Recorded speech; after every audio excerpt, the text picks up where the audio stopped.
This 17 News at Noon podcast is brought to you by Clinica Sierra Vista. Welcome back to the 17 News at Noon podcast, where we share your news on your schedule. Well, good day. I'm Elena Rusk. The trial for a man accused of killing his daughter-in-law for allegedly dishonoring him is now in its sixth day. The defense called its first witness this morning in the trial of 67-year-old Jagjit Singh, the man charged with murder in the shooting death of his daughter-in-law, Sumandeep Kaur Kuner, after she admitted to having an affair and threatened to leave the family. Dr. Laljit Sidhu, a psychologist and Punjabi cultural expert, took the stand today to explain the mindset of people like Singh, who have spent their lives deeply steeped in that culture and the tenets of the Sikh faith. His testimony is an effort to explain how gravely Singh's daughter-in-law insulted him by having an affair and personally insulting him in his beliefs. Defense attorney David A. Torres is asking the jury to find his client guilty of voluntary manslaughter, arguing the shooting was not premeditated and rather occurred in the heat of the moment. Prosecutor Kara Thompson has said Singh committed first-degree murder, shooting an unarmed woman 3 times because he disagreed with her. And now to the latest on the trial of Matthew Queen, as closing arguments are now set to begin next Monday. Queen is on trial for the murder of Michael Holsenbeek, one of the so-called Bakersfield Three. On Monday, Queen took to the stand and told jurors his then-girlfriend, Bailey Despot, dropped a 40-pound dumbbell on Holsenbeek's head, and he helped dismember the body to cover up the death. After 2 days of postponements, the trial resumed yesterday, with Queen testifying he went around town with police, showing them 5 different locations where he buried pieces of Holsenbeek's body. Both sides rested in the case yesterday, and Judge Bremer and the attorneys will meet today to prepare jury instructions for next week. Queen is facing 35 charges, including the murder and torture of Holsenbeek. And now to your 17 Crime Watch. We are learning the California Highway Patrol helped rescue 2 abducted children in East Bakersfield late Wednesday night. Our officers got the call from Sacramento police that night about a parental child abduction, with police telling local officers the suspect vehicle was in the Bakersfield area near State Road. Several CHP officers responded, including deputies from the Kern County Sheriff's Department, and found the 2020 black Jeep Cherokee just after midnight on Highway 58, just west of Tower Line Road. The officers pulled over the car, and the parents were detained without incident. A 17-year-old girl and 12-year-old boy were taken into protective custody, and the parents taken back to Sacramento to face charges. And a man who refused to pull over for a traffic stop last night had to be treated for a minor gunshot wound. The Bakersfield Police Department says officers tried to pull over 25-year-old Eric Galvan about 11:15 on SB Street, but say he instead led them on a pursuit through East Bakersfield, where he crashed into a tree on Oswald Street near Bernard Street. Police say Galvan was shot when a firearm was accidentally discharged by one of the 2 passengers in his vehicle. Officers say he sustained a minor injury to his right buttock. All 3 people in the car were arrested, including a 16-year-old boy. It has been a whirlwind week for Bakersfield Congressman Kevin McCarthy, as leaked audio tapes reveal he was prepared to tell former President Trump to resign following the riot at the U.S. Capitol. While former President Trump and many Republicans have shrugged off the tapes, calling it a distraction, some key Republicans have their eyebrows raised, one even calling McCarthy a puppet of the Democratic Party. So how might these tapes impact McCarthy's political future? 17's Maddie Gannon and Alex Fisher investigated in a special report. It aired yesterday evening on 17 News at 6, in case you missed it. You can watch the whole thing right now on our website, kget.com.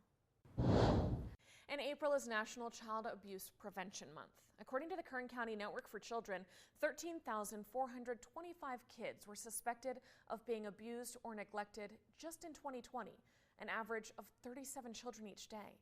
In 2025, Kern County children died due to abuse or neglect. Research shows child abuse often repeats from generation to generation. One way to stop that cycle is by getting involved in a child's life. The Court-Appointed Special Advocates of Kern, or CASA, recruits volunteers to be a constant source of support in a foster child's life. You can learn more on their experience helping local kids on our website, and if you're interested in becoming a CASA yourself, go to kerncasa.org. Hello, this is Tim Callahan with Clinica Sierra Vista, and we're excited to unveil the Community Health Center of the Future, our comprehensive care center. It's located right across the street from Memorial Hospital. We have every service under one roof, from family medicine, OBGYN care, dental services for adults and children, behavioral health, and much more. So find your way to better care at Clinica Sierra Vista this year at our comprehensive care center. Visit our website, clinicasierravista.org, for the latest on this project. We'll see you soon. All right, now to coronavirus headlines. Moderna is asking U.S. regulators to open its COVID-19 vaccine to the nation's youngest children. Kids under 5 are the only group in the U.S. not yet eligible for vaccination, and frustrated parents are waiting impatiently for a chance to protect them. Yesterday, Moderna submitted data to the FDA saying they hope they'll rule in time for little ones to start getting vaccinated this summer. Rival Pfizer is also studying its vaccine in our littlest kids.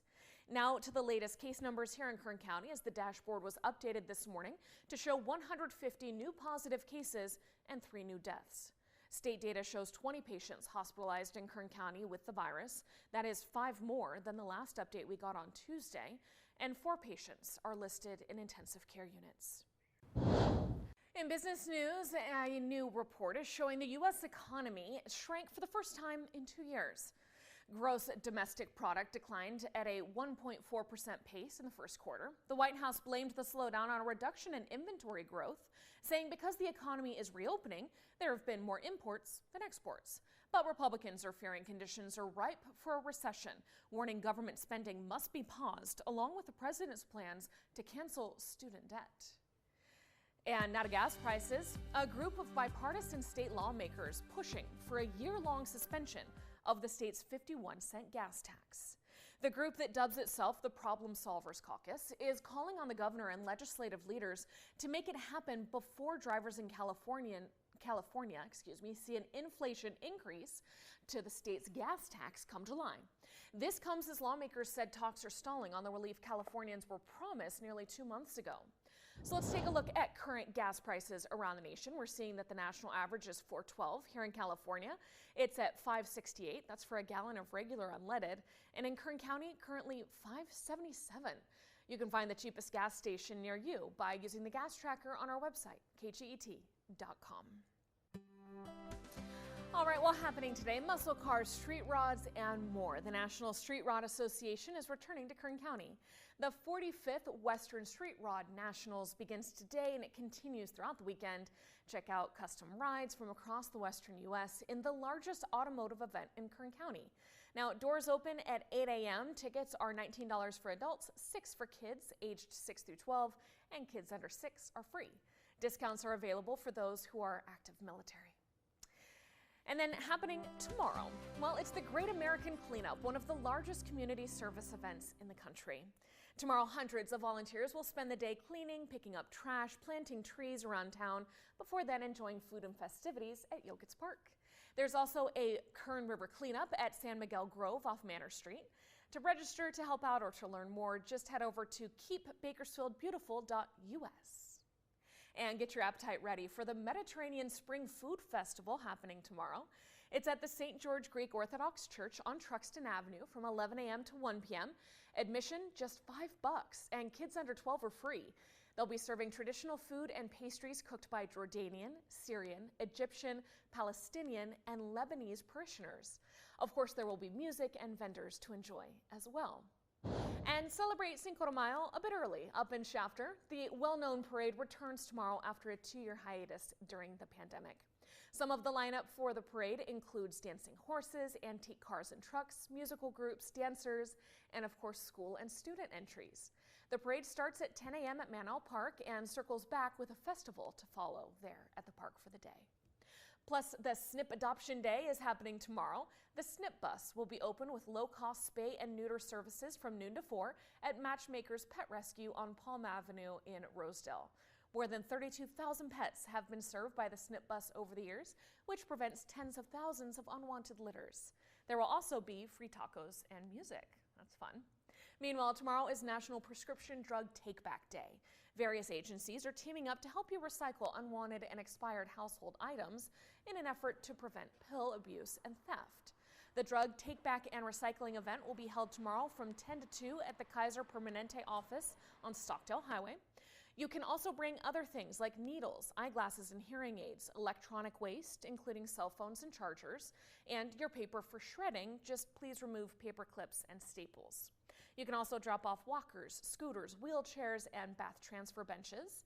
However, batteries are not being taken at this recycling event. Drug take-back events are also being held across the county, including up in Tehachapi. We have a full list of locations on our website, kget.com. That's under the Hot Link section. The 17 News at Noon podcast is a production of KGET and Nexstar Media Group. For more on all of the headlines in today's show, head to kget.com.